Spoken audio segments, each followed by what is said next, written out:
দাদা ভাই, দিদি ভাই, তোমরা তো এতদিন আমাকে বড় বড় ভিডিও দেখছো, আহানের তো আমাকে ছোট ভিডিও দেখতে পাবা। আজকে মাকে একদম পুরো ঘরোয়া চিকেন রান্না করতে বলেছে। আগে ছোটবেলা থেকে আমাদের যেরকম চিকেন রান্না করে দিত সেরকম। দাদা ভাই, দিদি ভাই, আজকে তো বাটা মশলায় রান্না হবে। তা কি কি মশলা দিয়ে রান্নবো তোমাকে বলে দিচ্ছি। ধনে, জিরে, গোলমরিচ, কাশ্মীর লঙ্কা আর শুকনো লঙ্কা। তেলের পর দিয়ে দেবো গোটা জিরে, আর দেবো শুকনো লঙ্কা, তেজপাতা। হয়ে গেছে, আবার পেঁয়াজ কুচি দিয়ে দেবো, আদা রসুন বাটা। এবার দিয়ে দেবো জিরে, ধনে আর গোলমরিচ বাটা।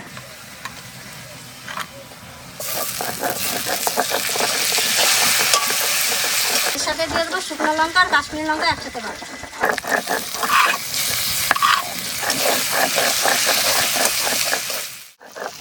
এবার দিয়ে দেবো মশলা দেওয়া যাবে।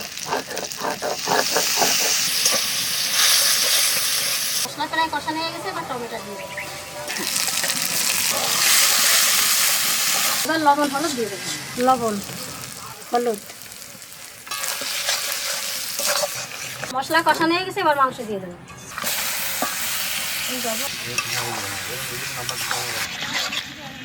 আলুগুলো একটু বড় বড় থাকবে, পাতলা ঝোল আর একখানা। দাদা ভাই, দিদি ভাই, আজকের রান্নাটা কিভাবে হচ্ছে তোমরা ভালো করে দেখো। দেখে তোমরা রান্না করে, বাড়িতে রান্না করে আবার আমারে খাইয়ে জানাবা।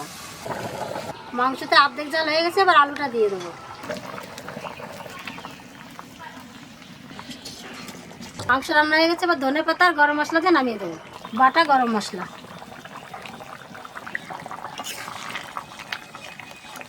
দাদা ভাই, দিদি ভাই, রান্না তো হয়েই গেছে, এখন ধনিয়ার পাতা দিয়ে নামাই দেবো। ধনে পাতা কুচি।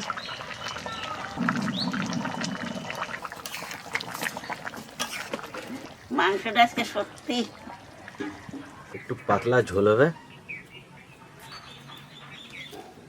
কি সুন্দর লাগছে দেখুন। এই দেখুন, একদম পুরো গোটা গোটা আলু, বড় বড় আলু, পাতলা ঝোল। যা লাগবে না গরম ভাতে খেতে এটা। আমি যেরকম চাইছিলাম পুরো একদম সেরকম হয়েছে।